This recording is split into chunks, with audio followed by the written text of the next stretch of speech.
ನಮಸ್ಕಾರ. ಈ ದಿನ ನನ್ನ ಹುಟ್ಟಿದ ದಿನ.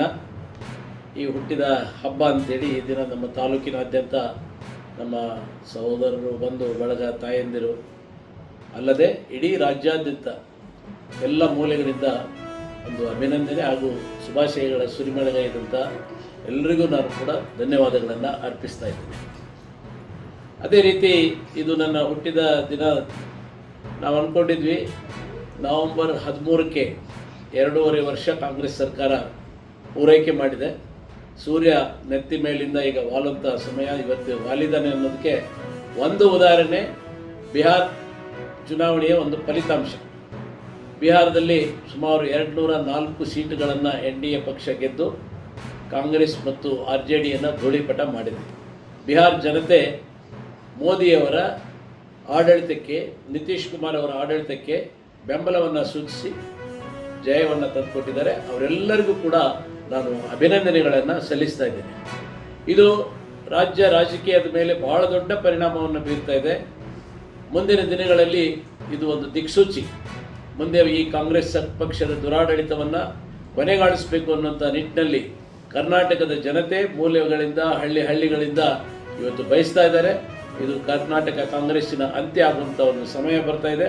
ಮುಂದಿನ ದಿನಗಳಲ್ಲಿ ಕೂಡ ಬಿಹಾರದಲ್ಲಿ ಯಾವ ರೀತಿ NDA ಜಯಗಳಿಸಿದೆಯೋ ಅದೇ ರೀತಿ BJP ಪಕ್ಷ ಜಯಗಳಿಸಿ ಮತ್ತೆ ಅಧಿಕಾರಕ್ಕೆ ಬರುತ್ತೆ ಅನ್ನೋಂಥ ಭರವಸೆಯೊಂದಿಗೆ ನಾನು ರಾಜ್ಯದ ಜನತೆಗೆ ಮತ್ತು ಬಿಹಾರದ ಜನತೆಗೆ ಅಭಿನಂದನೆಗಳನ್ನು ಸಲ್ಲಿಸ್ತಾ ಇದ್ದೇನೆ. ಈ ಪತ್ರಗೋಷ್ಠಿ ತಮಗೆ ಮೊದಲೇ ತಿಳಿಸಿದಂಗೆ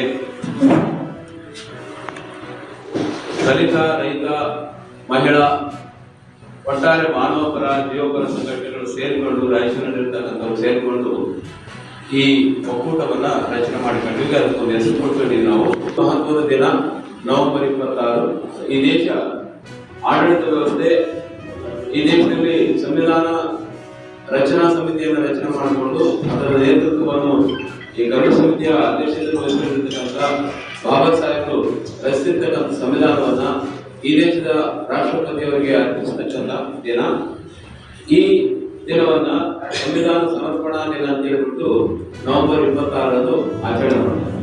ಅದರ ಅಂಗವಾಗಿ ನಾವು ಸಂವಿಧಾನದ ಬಗ್ಗೆ ಇವತ್ತಿಗೂ ನೀವು ದೊಡ್ಡ ದೊಡ್ಡ ಓದ್ಕೊಂಡಿರೋರಿಗೆ, ಇನ್ನು ಪದವಿ ಓದ್ಕೊಂಡಿದ್ದಾರೆ, ಸ್ನಾತಕೋತ್ತರ ಪದವಿ ಓದ್ಕೊಂಡಿದ್ದಾರೆ, ಯಾರಿಗೂ ಕೇಳಿ, ರಾಜಕೀಯ ವ್ಯಕ್ತಿಗಳು ಸಂವಿಧಾನ ಅಂದ್ರೆ ಏನು ಅಂತ ಒಂದು ಪ್ರಶ್ನೆ ಕೇಳಿದ್ರೆ ಖಂಡಿತ ಅವರಿಗೆ ಉತ್ತರ ಒಂದು ಸಡನ್ ಆಗಿ ಸಿಗ್ಲಿಕ್ಕೆ ಸಾಧ್ಯತೆ ಇಲ್ಲ.